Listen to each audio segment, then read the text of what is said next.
Olá, aqui é o pastor Fernando Gelim. Hoje nós vamos para a nossa segunda aula do módulo Introdução à Teologia Bíblica Batista Pactual. Na aula anterior, vimos diversas razões para estudarmos teologia bíblica reformada.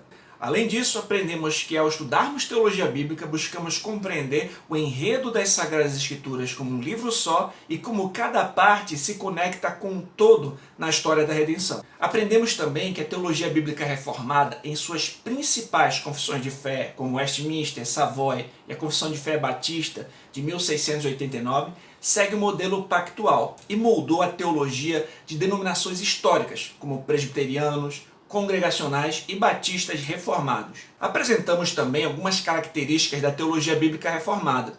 Vimos que ela segue uma hermenêutica clássica, que ela é pactual, que crê na existência de dois representantes pactuais, Adão e Cristo, que ela culmina em Cristo Jesus e compreende que a salvação é concedida com base na nova aliança. Por fim, expliquei que nesse módulo iremos tratar mais especificamente da teologia bíblica batista pactual, que também pode ser chamada de aliancismo batista ou federalismo batista, a posição que é compatível com a Confissão de Fé Batista de 1689 e foi defendida por gigantes do passado como Charles Spurgeon, Nehemiah Cox, Benjamin Kitt, entre outros. E por se tratar de uma posição robusta, profundamente bíblica, histórica e confessional, precisa ser considerada com muita atenção e com a Bíblia nas mãos. Pois nosso objetivo não deve ser defender correntes teológicas como torcedores de times de futebol, mas de conhecermos de fato a verdade bíblica. Vamos para o nosso primeiro ponto.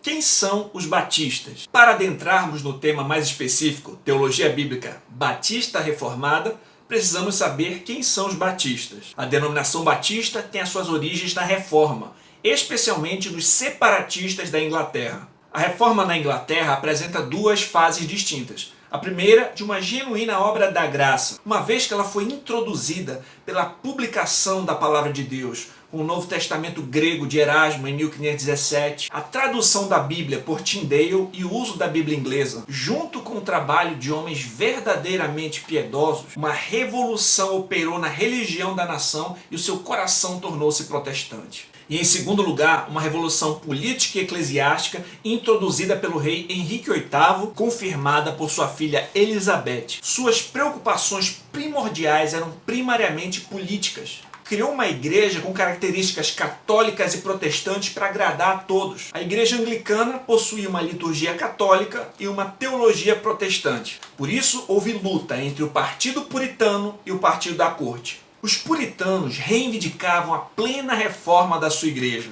Diziam que a igreja não era plenamente reformada. Preservava muitos resquícios do catolicismo romano e por isso precisava ser purificada. Essa luta tornou-se mais intensa ao longo dos reinados de Tiago I e Carlos I. O professor Alderi Matos explica que o puritanismo foi uma das manifestações da reforma inglesa. Inicialmente identificado com a igreja anglicana. Depois separou-se dela, deu origem a vários grupos, batistas, congregacionais, presbiterianos. O puritanismo é uma mentalidade ou atitude religiosa que começou cedo na história da Inglaterra.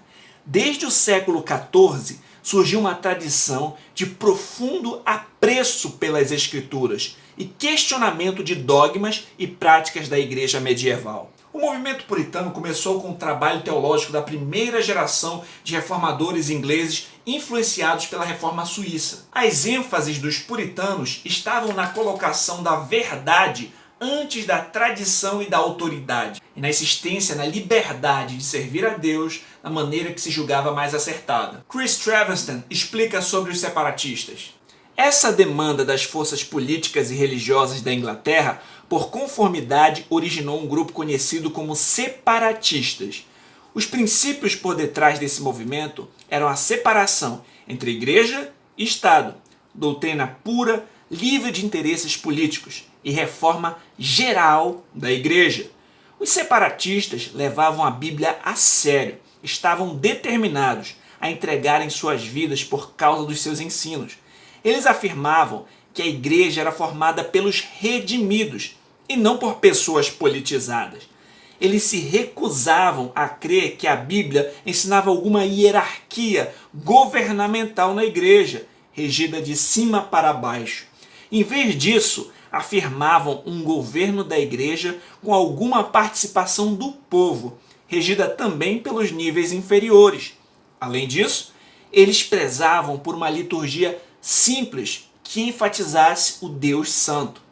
Eles achavam que as formas de culto impostas pelo Estado e os escritos auxiliares da Igreja da Inglaterra levavam o povo a enfatizar a forma e não a soberania de Deus, substância. Assim, esse tipo de auxílio foi desprezado. Foi a partir desse chamado, a pureza da Igreja, tanto no culto quanto na prática diária, que a denominação batista, como conhecida hoje, surgiu por meio do movimento separatista inglês. Os batistas surgiram inicialmente como dois grupos distintos. Os batistas gerais, que criam na expiação geral, e os batistas particulares, que tinham forte posição a favor da expiação particular e foram influenciados pela teologia de João Calvino. Os batistas particulares, ou batistas reformados, compuseram as suas confissões de fé em uma linha de teologia reformada, como Chris Travested explica. Em 1644, os batistas particulares publicaram a primeira confissão de fé batista. Essa confissão era calvinista e rejeitava todas as insinuações de que eles eram anabatistas. Embora essa confissão não fosse muito clara, foi um importante documento que ajudou a reunir todos os batistas particulares. Então, em 1677, uma segunda confissão foi elaborada, refletindo a Confissão de Westminster e a Declaração de Savoy. Em sua maior parte, esse novo documento seguia a Confissão de Westminster, mas em sua posição quanto ao governo da Igreja, a Confissão Batista seguia a Declaração de Savoy. A Confissão de Fé Batista estabelecia as questões sobre qual tipo de poder os representantes das associações das igrejas tinham sobre as igrejas locais. Além disso, lidavam com o batismo, afirmando sua posição a favor do batismo de crentes ao invés do batismo infantil. Devemos ter em mente que as discussões sobre esse assunto não se seguiram devido aos anabatistas, mas seguiram de um desejo intenso de refletir a Escritura tal como tivesse sido entregue a nós. Sobre esse assunto, é importante ressaltarmos que muitos desconhecem as raízes reformadas da teologia batista e chegam a pensar, equivocadamente, que não existem batistas reformados. Como podemos ver o sincero relato do reverendo Solano Portela sobre o assunto no seu prefácio do livro Implicações Práticas do Calvinismo. Alguns meses após, viajei 2 horas com mais alguns colegas até uma igreja onde o pastor Martin pregaria, na cidade de Ocean City, New Jersey. Conheci sua poderosa oratória. Impressionei-me com a sua doutrina e com a profundidade e sinceridade de suas palavras. Conhecendo um pouco mais de sua pessoa, algumas surpresas. Mas batista? E os batistas não são contra a teologia reformada? E assim, a minha falta de conhecimento ia sendo esclarecida e aprendendo que os batistas históricos eram todos reformados, que o abandono das doutrinas da graça era algo recente em sua história, ocorria há menos de 100 anos, que um dos maiores pregadores reformados da história, Charles Spurgeon, era batista, que a confissão de fé dos batistas antigos, a Confissão de Fé de Londres de 1689, era praticamente idêntica à Confissão de Fé de Westminster, e assim por diante. Portanto, é inegável que em suas raízes confessionais os batistas eram reformados. E como já vimos na aula anterior, as confissões de fé reformadas eram todas pactuais em sua teologia bíblica, com muitas semelhanças em diversos aspectos, mas havia um distintivo pontual que culminou em uma diferença em relação ao batismo, como Pascal Denot explica. Os puritanos do século XVII podiam ser separados em 3 grupos: presbiterianos, congregacionais e batistas. Os 2 primeiros grupos eram pedobatistas, ao passo que o terceiro era credobatista. A divisão quanto à teologia do pacto foi causada pela questão do batismo.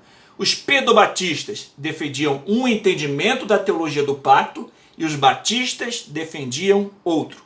Iremos notar mais à frente que os batistas reformados entendiam que apenas os eleitos regenerados estavam no pacto da graça, no qual se pode entrar unicamente pela fé. Os batistas consideraram que nenhuma outra aliança, além da nova aliança, era o pacto da graça. Eles reconheceram que o pacto da graça foi revelado sobre todas as alianças desde a queda, mas distinguiram a verdadeira substância dessas alianças do pacto da graça em si. Esses distintivos serão examinados detalhadamente em aulas posteriores. O ponto que precisamos saber até aqui é que os batistas particulares eram reformados. Em sua confissão de fé, seguiam uma teologia bíblica pactual que tinha alguns distintivos em relação à teologia pedobatista, os quais iremos estudar de maneira pormenorizada mais para frente.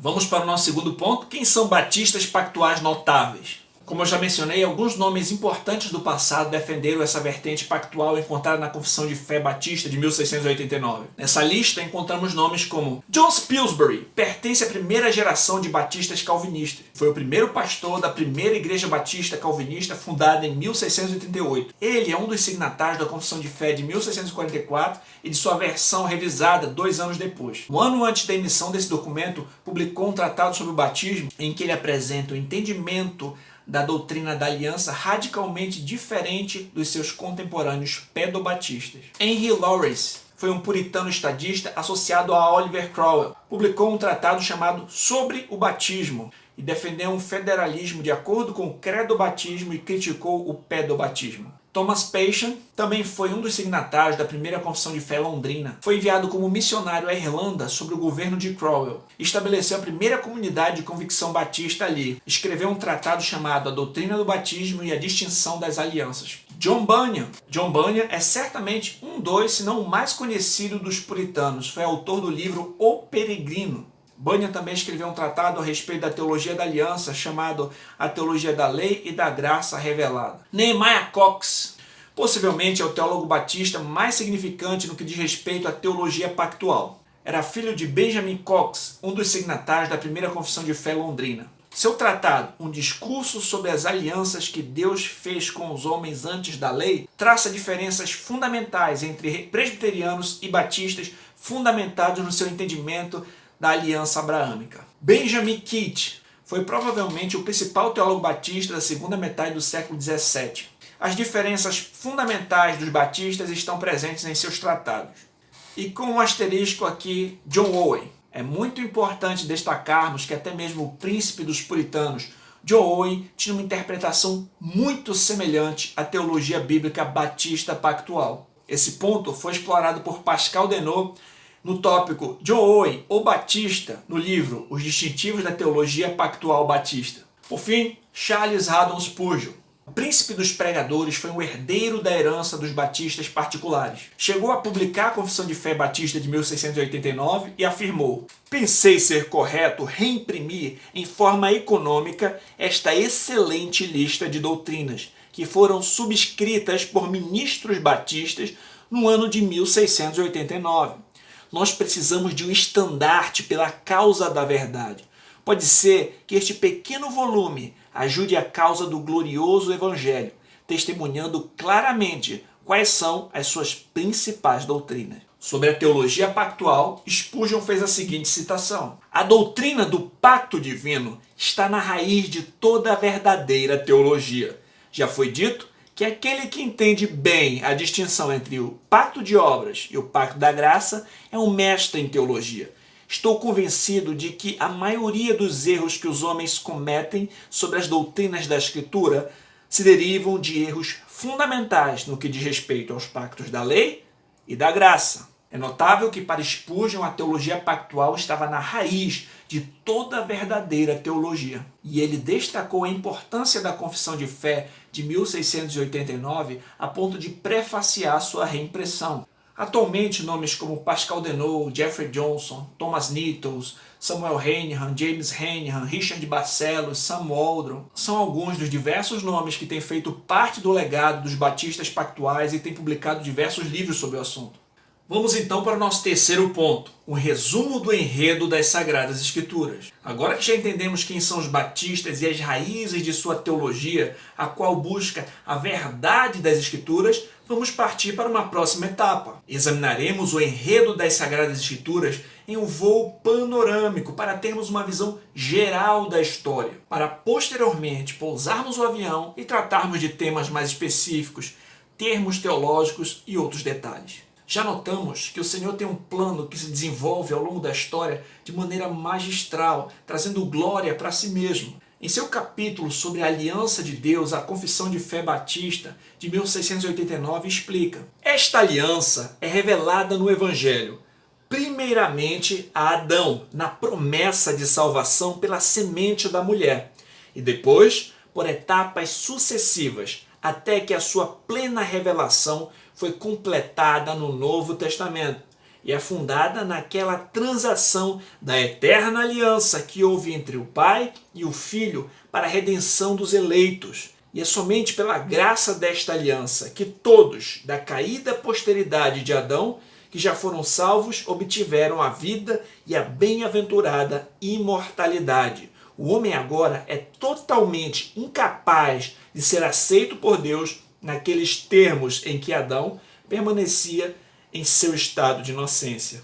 Notamos que os 66 livros da Bíblia contam uma grande história e que observarmos as alianças que Deus fez nos ajudará a compreendermos a grande narrativa e a teologia da Bíblia. Vamos então examinar as Escrituras. Vamos começar pelo Antigo Testamento. Deus criou todas as coisas, fez o ser humano à sua imagem e semelhança. O Senhor fez uma aliança condicional com Adão no Éden, na qual, se ele obedecesse, poderia comer da árvore da vida e viver eternamente. Entretanto, se ele desobedecesse, morreria, com todas as implicações dessa morte, física, espiritual e eterna. Adão e Eva, seduzidos pela serpente, o diabo, pecaram contra Deus, quebraram a aliança, sofrendo as consequências da queda. Por ser Adão o cabeça federal da humanidade, ou seja, um indivíduo que representa um grupo, toda a sua descendência foi afetada por seu pecado. Após a queda, o Senhor prometeu que um descendente da mulher esmagaria a cabeça da serpente e ela lhe feriria o calcanhar. Notamos a promessa divina que um descendente da mulher daria um golpe fatal na cabeça da serpente. Essa é a primeira promessa do Evangelho nas Escrituras, também chamada de proto-evangelho, apontando para o Messias, aquele que viria para desfazer as obras do diabo. Ao longo de todo o Antigo Testamento, essa promessa a respeito do descendente da mulher se desenvolve através de tipos, sinais e sombras que apontavam para Cristo. Como já foi exposto, após a queda, toda a criação foi afetada. Os descendentes do primeiro casal protagonizaram uma história trágica. Caim mata Abel. Em seguida, Lameque, filho de Caim, também se torna assassino. E a imoralidade se multiplica grandemente na terra. Diante da perversidade do coração humano, o Senhor emite um juízo. Envia um dilúvio. Porém, preserva um remanescente.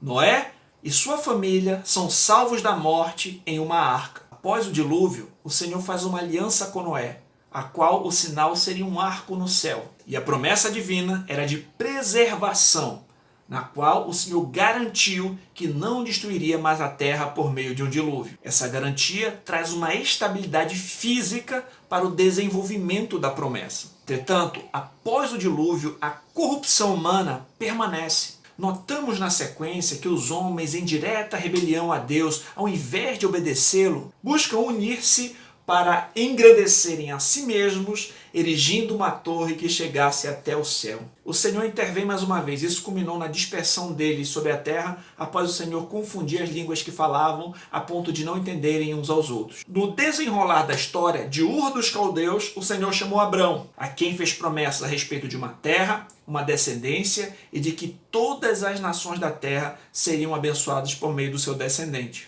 Essas promessas tinham aspectos físicos e espirituais, aspectos terrenos e celestiais, aspectos condicionais e aspectos incondicionais. Os aspectos físicos da aliança abraâmica se cumpriram na nação de Israel. O sinal dessa aliança era a circuncisão física e a terra prometida era Canaã. E o desenvolvimento da mesma se dá com a sua descendência física na nação de Israel sob a antiga aliança. Entretanto, os aspectos espirituais da aliança abraâmica se referiam a Cristo, o descendente de Abraão, e se cumpririam na nova aliança. A circuncisão na nova aliança é no coração.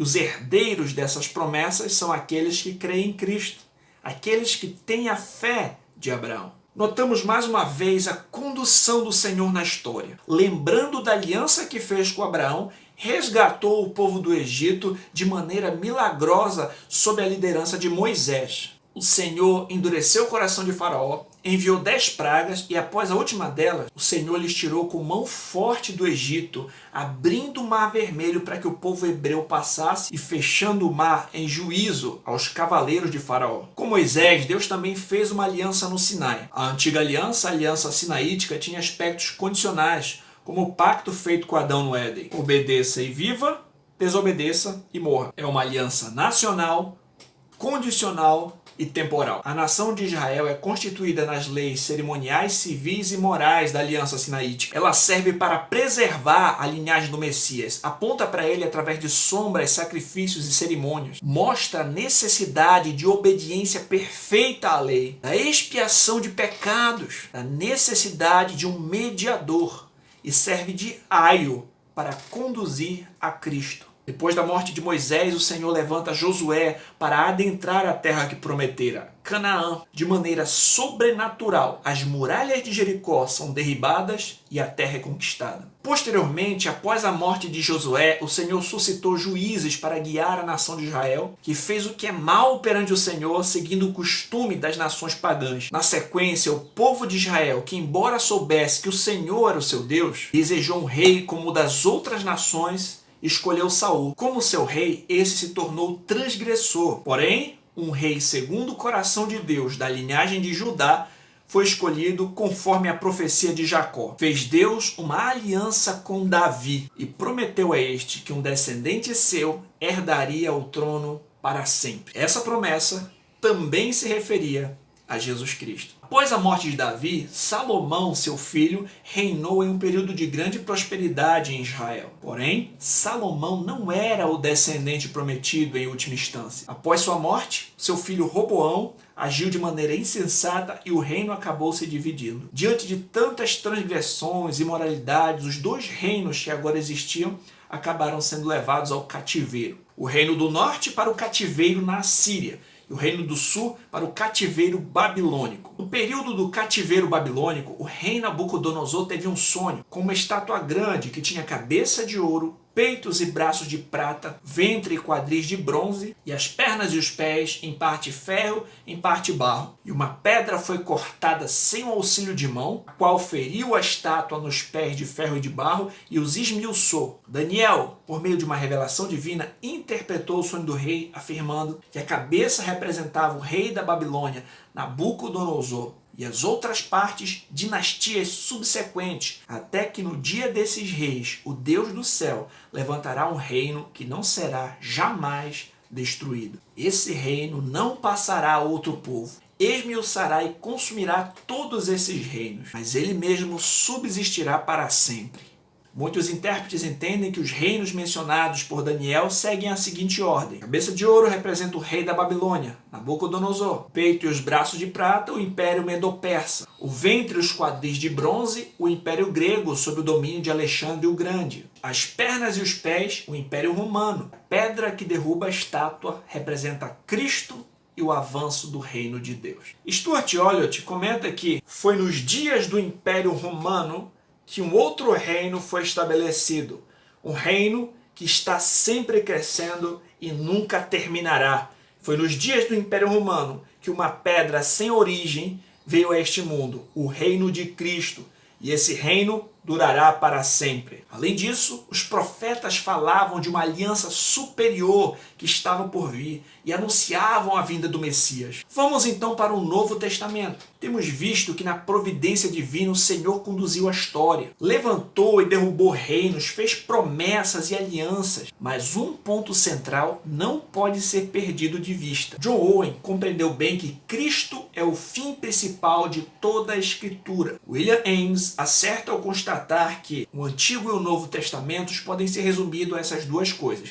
O Antigo promete o Cristo que viria e o Novo testifica que ele veio. Portanto, na plenitude dos tempos, Jesus Cristo veio, nascido sob a lei, da linhagem de Abraão e Davi, o Filho de Deus, o Verbo que se fez carne, em cumprimento de todas as profecias, para resgatar sua igreja, pagar o preço por todos os pecados do seu povo, de todos os que nele creem. Cristo Jesus é a substância para quem todas as sombras apontavam. Ele é a revelação superior. O sinal de Jonas apontava para a sua ressurreição. A serpente no deserto para o seu sacrifício. Maná apontava para o pão da vida. Melquisedeque para o seu sacerdócio real. E daí por diante. Ele é o sumo sacerdote superior, o rei superior, o profeta superior. Ele é o descendente da mulher, o segundo Adão. Como foi nos dias de Noé, será na sua segunda vinda. Ele é o descendente de Abraão, por meio de quem todas as nações da terra seriam abençoadas. Ele é o Cordeiro de Deus que tira o pecado do mundo. Ele é o descendente de Davi que se assenta no trono. A nova aliança em Cristo Jesus é superior à antiga. A lei foi dada por Moisés. A graça e a verdade vieram por Jesus Cristo. A nova aliança é incondicional. Todos os que fazem parte dela conhecem o Senhor e têm os seus pecados perdoados. Ou seja, essa aliança é um pacto de graça e é feita com os salvos. A aliança abraâmica prometeu o pacto da graça. A aliança sinaítica mostrou as condições do pacto da graça. Mas somente a nova aliança cumpre o pacto da graça. O sangue de bodes e ovelhas não tinha poder para pagar pecados. Somente o precioso sangue de Cristo Jesus é que nos redime de todo o pecado. Nova aliança é com todos aqueles que foram regenerados, todos aqueles que estão em Cristo. Pois nele não há judeu nem grego, ele é tudo em todos. Os gentios convertidos são enxertados na oliveira, fazem parte da aliança. Pois de ambos os povos Deus fez um, derrubando a parede de separação que estava no meio. Na sua carne desfez as inimizades, isso é, a lei dos mandamentos que consistia em ordenanças, para criar em si mesmo, dos dois, um novo homem, fazendo a paz e pela cruz reconciliar ambos com Deus em um corpo, matando com ela as inimizades. Portanto, a nova aliança é com os crentes, os eleitos, quer judeus, quer gregos que se rendem a Cristo. A igreja de Deus é composta de judeus e gentios convertidos a Cristo. Entendemos que o reino de Deus já está entre nós. Toda a autoridade foi dada a Cristo. Ele se assentou à destra da majestade nas alturas. Mas ainda não na sua plenitude. Isso dará na segunda vinda de Cristo, na consumação de todas as coisas. Esse atual período chamamos na teologia de já e ainda não. O período da proclamação do Evangelho por toda a terra, no qual chamamos os rebeldes a renderem-se, enquanto há tempo, ao grande rei que virá. O Senhor Jesus Cristo voltará, descerá do céu com alarido, e com voz de arcanjo, e com a trombeta de Deus. E os que morreram em Cristo ressuscitarão primeiro. Depois, os que ficarmos vivos, seremos arrebatados juntamente com eles nas nuvens, a encontrar o Senhor nos ares. E assim estaremos para sempre com o Senhor. E então virá o fim, quando ele entregar o reino ao Deus e Pai, quando houver destruído todo o principado, bem como toda a potestade e poder, na consumação de todas as coisas, Satanás e seus demônios serão lançados no lago de fogo, junto com todos os ímpios, para sofrerem eterna e justa condenação. E os justos viverão eternamente com Deus. Serão seu povo e habitarão em novos céus e nova terra, onde habita a justiça. Por fim, o Deus triuno reinará absoluto, em majestade e glória. Sendo assim, Notamos aqui um enredo bem resumido das Escrituras seguindo a linha criação, queda, redenção e consumação. No final das contas, ou alguém está em Adão, tentando se salvar por suas próprias obras, ou está em Cristo, sendo salvo por meio dele. Cristo é o cabeça federal da igreja. No final das contas, o Senhor reinará plenamente junto ao seu povo, que resgatou por sua maravilhosa graça. Diante disso, podemos dizer junto com Paulo: ó profundidade da riqueza, da sabedoria e do conhecimento de Deus! Quão insondáveis são os seus juízos, inescrutáveis os seus caminhos! Quem conheceu a mente do Senhor, ou quem foi seu conselheiro? Quem primeiro lhe deu para que ele o recompense? Pois dele, por ele e para ele são todas as coisas. A ele seja a glória para sempre.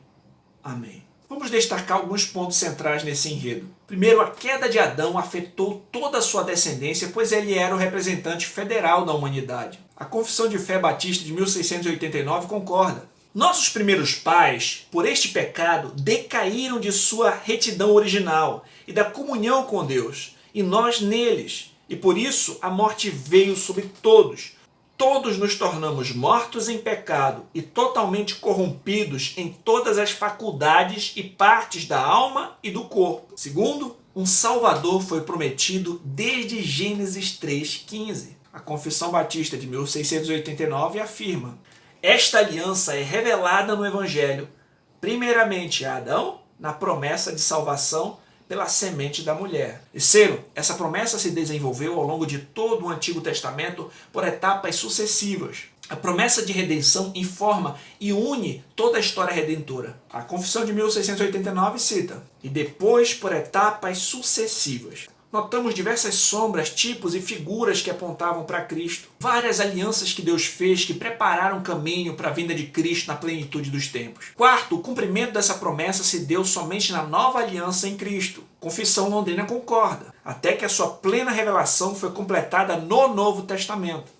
Quinto, a nova aliança é a realização completa na história da eterna aliança de redenção. A nova aliança, o Pacto da Graça, ocorreu com base na eterna aliança entre as pessoas da Trindade antes da fundação do mundo. A Confissão de Fé Batista de 1689 explica: e é fundada naquela transação da eterna aliança que houve entre o Pai e o Filho para a redenção dos eleitos. Sexto, existem apenas duas situações em que os seres humanos podem se encontrar: ou estão condenados em Adão, ou salvos em Cristo. A Confissão Londrina afirma: e é somente pela graça desta aliança que todos da caída posteridade de Adão, que já foram salvos, obtiveram a vida e a bem-aventurada imortalidade. O homem é agora totalmente incapaz de ser aceito por Deus naqueles termos em que Adão permanecia em seu estado de inocência.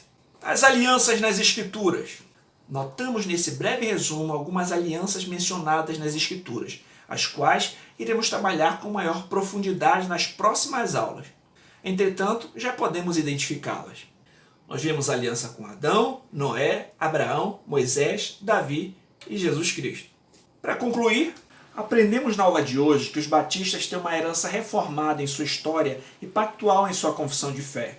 Daí o nome Teologia Bíblica Batista Pactual. Além disso, conhecemos alguns nomes proeminentes que defenderam essa posição. Posteriormente, fizemos um panorama geral das Escrituras, observando o enredo bíblico de maneira resumida e destacamos alguns pontos centrais, para que nas próximas aulas tenhamos uma base para podermos aprofundar os assuntos de maneira mais teológica e específica. Iremos trabalhar o significado de alguns termos como sombra, substância, tipo, antítipo, pacto de obras, pacto da graça, pacto da redenção, etc. Veremos de maneira mais detalhada as características de cada aliança e a diferença entre a antiga e a nova aliança. Mais para frente, trabalharemos a diferença entre o sistema pedobatista e credobatista na teologia pactual, entre muitas outras coisas. Continue conosco, ainda temos muito a estudar. Aguardo você na próxima aula. Graça e paz.